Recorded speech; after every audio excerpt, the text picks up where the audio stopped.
What's up, guys? Shauna here, owner of Infinity Nutrition and Health Coaching, licensed health coach and nutrition counselor. And I'm going to be talking to you today about the number one excuse that people use that prevent them from prioritizing their health and fitness. So stick with me. All right, so the number one excuse that people are making that's getting in the way of living a fitter, healthier, longer, better life is I don't have time. And this one drives me crazy because the thing is we all have the same 24 hours in a day and we are all busy people. Trust me, I get it. I'm raising a 2-year-old by myself as a full-time mom. I am running a growing, thriving business. I'm doing all of the things and I still find the time or make the time because that is the thing. When we value something, we will find a way to make it happen. All right. Now, you may have good intentions and want to make the time, but perhaps you just don't have the system or the support or the tools in place to execute it consistently. So, I'm going to share some useful tips on how to collapse time, maximize your day, and make this a priority so you can stick with it and make it happen. Okay, I have 3 tips coming at you. The first one is start small. Now, if you are somebody who has an all or nothing mentality, balls to the wall, go big or go home, which often is attached to spend 2 hours at the gym, spend 4 hours meal prepping, that kind of thing. Of course, you don't have time for that. Nobody does. That's not realistic. And it's not about perfection. It's just about progress. And I've said it so many times before, and I'm going to drill it into you that it's about small, gradual habit changes that make up big picture results. So when you commit to a healthier lifestyle, and I'll use fitness as an example. So instead of committing to a 2-hour gym session or even a 1-hour gym session, why don't you commit to a 10-minute walk? Because 10 minutes is better than no minutes. And if it means you're going to be consistent and then you can build on that from there, then it's worth it. So please start small, start gradual, progress, not perfection, and something is better than nothing. Okay, tip number 2 is you need to find a system that works for you. So when you think about systems, and I think about the tools to help my system run like a well-oiled machine, I'll use my system and some of the things I do as an example. So I do use an online calendar. I have reminders on my phone. I use a day planner. I write a to-do list and I check the things off that I need to do, which gives me that gratification and it helps me stay productive. So I know what I'm doing.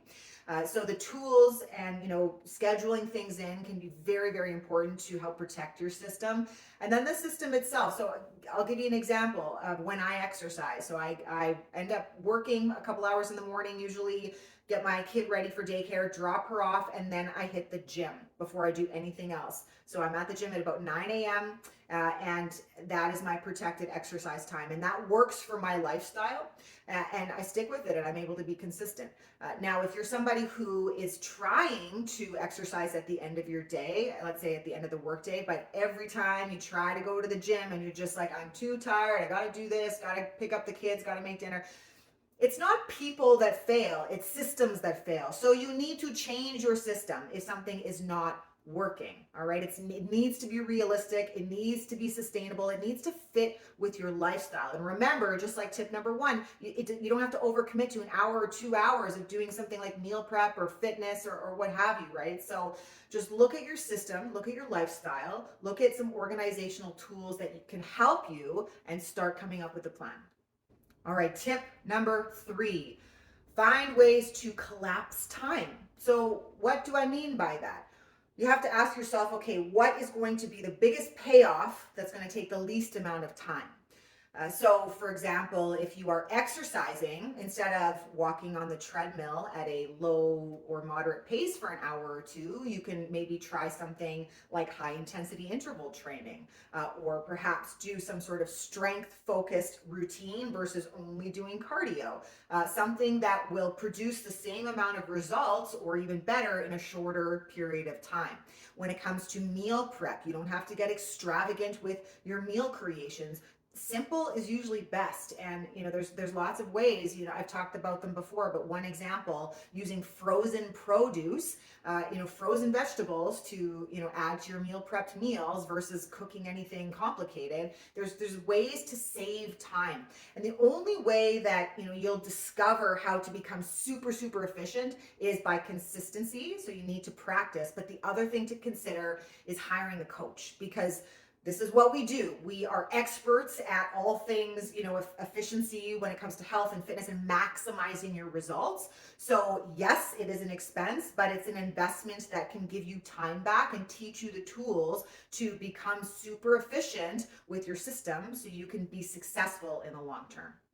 All right, a little summary for you here. So, number one, remember, start small, start gradual. It's about baby steps, and something is always better than nothing.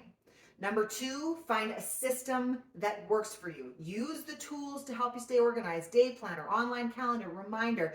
Look at your calendar, look at your lifestyle, and find the protected gaps where you can really commit and schedule it in to make it happen.